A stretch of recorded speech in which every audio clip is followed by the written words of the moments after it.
Al debatir el plan B de la reforma electoral de AMLO, el senador Erandy Bermúdez del PAN espetó con demagogia que ha sido un debate muy largo, escuchando muchos comentarios de algunos senadores al inicio de la discusión que decían es que recuerden lo que nos ha hecho el INE como movimiento, por eso es que tenemos que acabar con toda esa corrupción que existe en el INE, y me denota más un comentario por venganza que realmente querer hacer las cosas distintas. Se quejó el enésimo vocero del señor X, para después aseverar falsamente que la reforma de AMLO dice que abre la puerta para que en las campañas gane el que tenga más dinero para regalar y repartir. Hoy lo que quieren es instituir las famosas despensas con gorgojo, precisamente quitando esta facultad de poder fiscalizar, abren esta puerta para recibir dinero de fuera, para poder tener el control total y para que en las campañas gane el que tenga más. Mintió finalmente uno de los integrantes del partido que más se ha beneficiado de la compra del voto y del favoritismo del INE.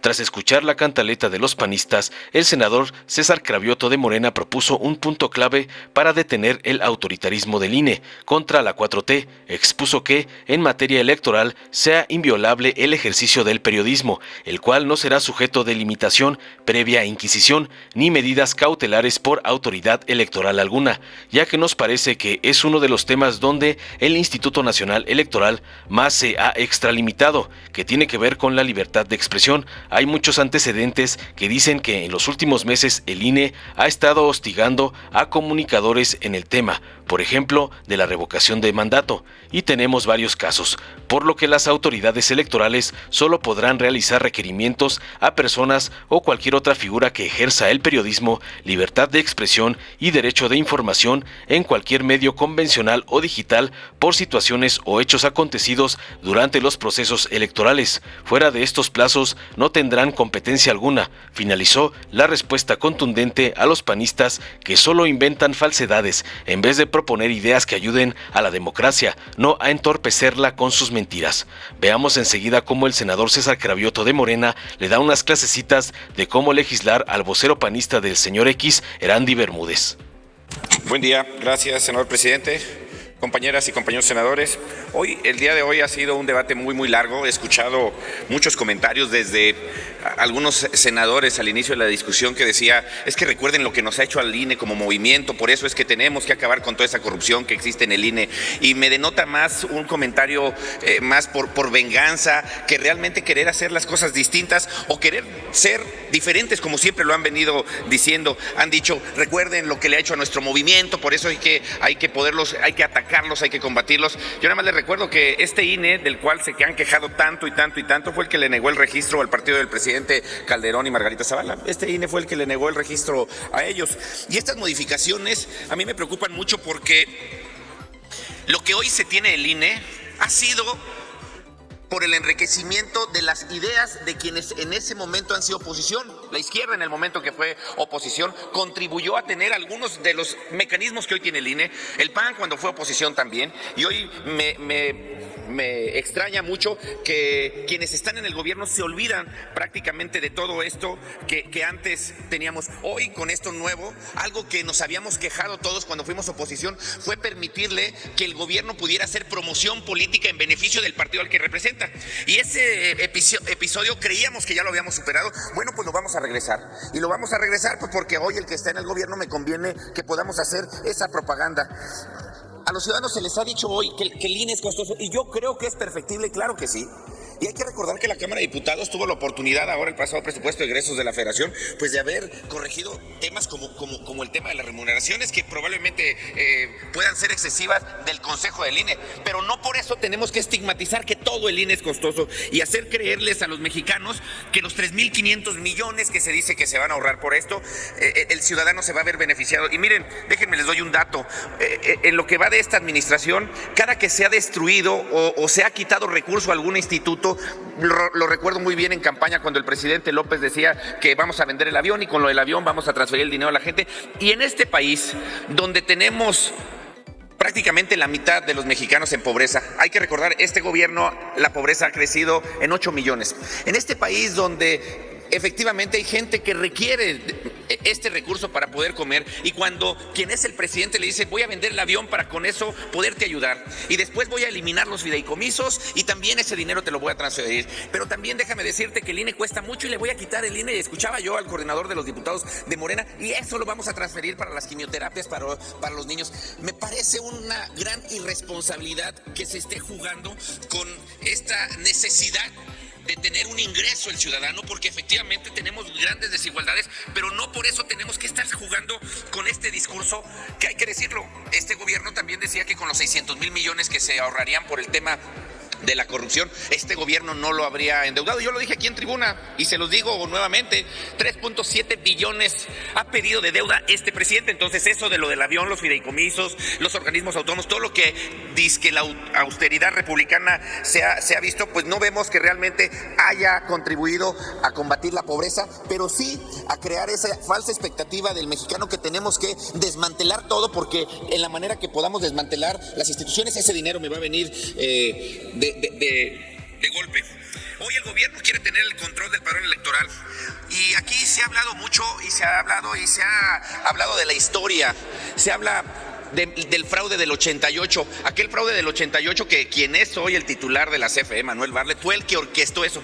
Y esto fue un logro de poder tener un padrón ciudadano de muchos ciudadanos que militan en la izquierda, que siempre estuvieron en la izquierda, del ingeniero Cuauhtémoc Cárdenas, de Berto Castillo, pero también de personajes que en ese momento éramos oposición, y me refiero a Manuel Cloutier, a don Luis H. Álvarez, a muchos hombres y mujeres que desde sus trincheras, estando en oposición, empezaron a poner estos candados al gobierno para que el gobierno no tuviera el control total de las elecciones. Y hoy lo que están proponiendo precisamente es volver a esos esquemas del pasado que ustedes combatieron durante mucho tiempo, y que hoy, que ya son gobierno, les parece muy cómodo poder regresar por una simple y sencilla razón, porque dicen somos diferentes. No, eso no hace que tengan ustedes el derecho de poder cambiar las reglas a su antojo. Tendremos hoy un riesgo muy grave, un árbitro que no va a poder sacar ni tarjeta amarilla ni tarjeta roja, que va a poder hacer cada quien lo que quiera, y eso sí es un grave problema, y ustedes lo saben cuando han sido oposición.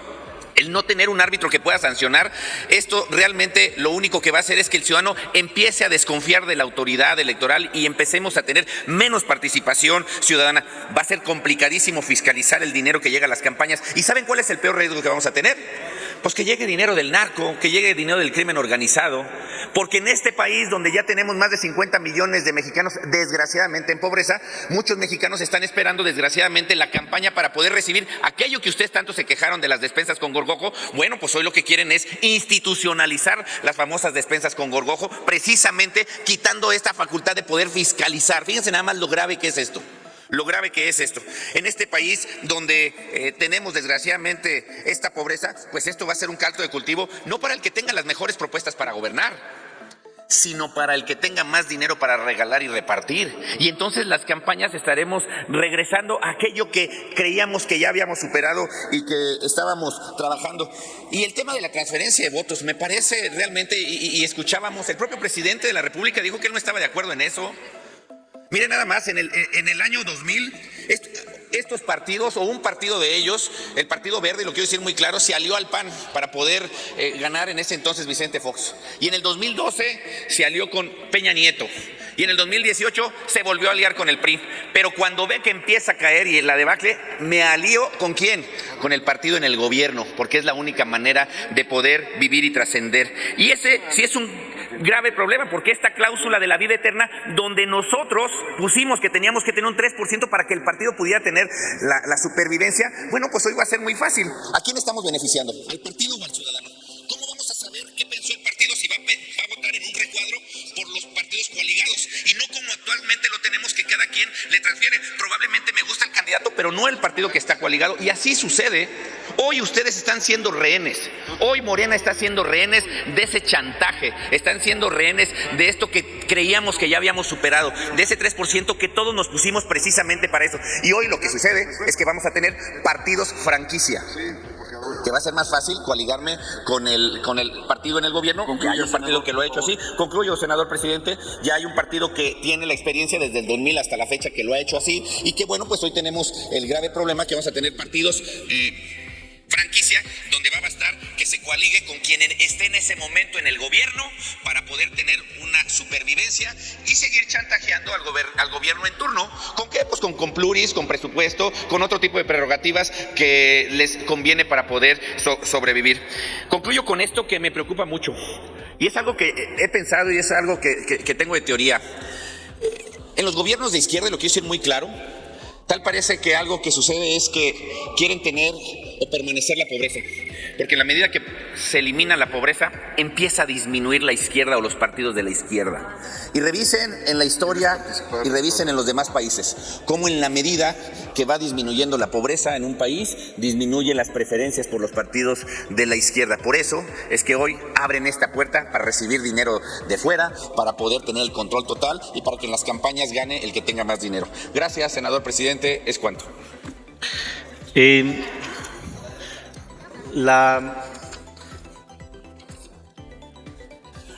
Vamos a trabajar el artículo 160 con esta reserva, numeral 3, que nos parece que es uno de los temas donde el Instituto Nacional Electoral más se ha extralimitado, que tiene que ver con la libertad de expresión. Hay muchos antecedentes que dicen que en los últimos meses el INE ha estado hostigando a comunicadores en el tema, por ejemplo, de la revocación de mandato. Y aquí tenemos varios casos y digamos que esta reserva se la dedico a los cientos de comunicadores que han sido hostigados en sus casas, que se les ha notificado y que se les está persiguiendo por parte del INE. Una de ellas, Alina Duarte. Esta reserva va para que no ocurra la persecución que se te ha hecho por parte del INE. Eric Gutiérrez, fíjense, Eric Gutiérrez lo único que puso fue: les aterra tener un pueblo culto e informado. Eso fue lo que escribió Eric Gutiérrez y fue suficiente para que el INE lo persiguiera. O Juncal Solano, que también un tema que tenía que ver con Campeche, pues le llegó de rebote a ella y el INE persiguiéndola. Para que no ocurra esto, quiero leer lo que estamos proponiendo en esta reserva, artículo 160. Dice lo que estamos agregando: en materia electoral será inviolable el ejercicio del periodismo, no será sujeto de limitación previa, inquisición ni medidas cautelares por autoridad electoral alguna, sino en el caso de que ataque a la moral, la vida privada o los derechos de terceros, provoque algún delito, perturbe el orden público o constituya violencia política de género. Toda interacción periodística tendrá presunción de espontaneidad, salvo que se acredite lo contrario por medio de procedimiento en que se observen sus formalidades esenciales. Las autoridades electorales solo podrán realizar requerimientos a personas, entes o cualquier otra figura que ejerza el periodismo, libertad de expresión y derecho de información en cualquier medio convencional o digital por situaciones o hechos acontecidos durante los procesos electorales. Fuera de estos plazos no tendrán competencia alguna. Creemos que estando en el espacio que se debate, que se expresan las ideas libremente, pues tenemos que respaldar este planteamiento que estamos haciendo para que todos podamos hablar libremente y a nadie se nos coarte nuestra libertad de expresión. Gracias. Dale en me gusta, suscríbete, activa la campanita y compártelo para que más gente lo vea.